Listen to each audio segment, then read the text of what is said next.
बिस्मिल्लाहिर्रहमानिर्रहीम। अस्सलाम वालेकुम। अल्लाह पाक की रहमत करम फजल और शुक्र के साथ आज की वीडियो करते हैं जी शुरू।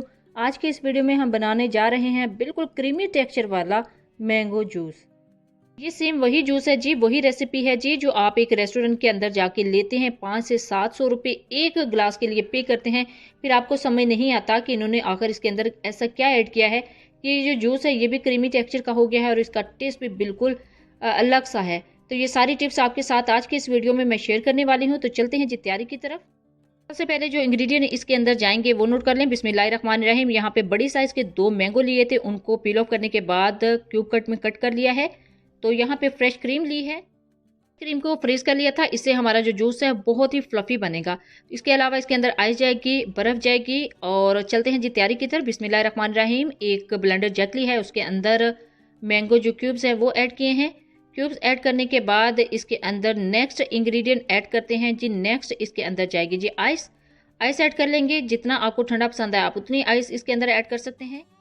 आइस ऐड करने के बाद इसके अंदर नेक्स्ट इंग्रेडिएंट हम ऐड करेंगे जी अपनी फ्रेश क्रीम। बिस्मिल्लाहिर्रहमानिर्रहीम।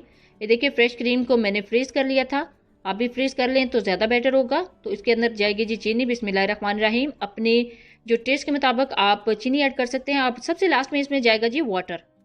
याद रखना है ये मिल्क शेक नहीं है, ये जूस है। इसको क्रीमी टेक्सचर देने के लिए इसके अंदर हमने क्रीम ऐड की है, लेकिन ये इसके अंदर पानी ही जाएगा, इसके अंदर दूध ऐड नहीं होगा। तो देखिए बिल्कुल सेम दूध जैसा इसका टेक्सचर हो गया है, जैसे मिल्क शेक का टेक्सचर होता है।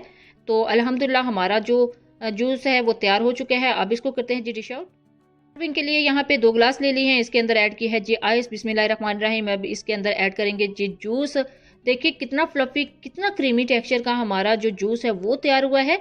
आप भी इसी तरह बना सकते हैं, बहुत आसान है बनाना और कोई भी गेस नहीं कर सकेगा कि आपने किस मेथड से इस तरह का जूस तैयार किया है। क्रीम का जो टेक्सचर है, जो क्रीम का टेस्ट है, बहुत ही मज़े का आता है इस जूस के अंदर।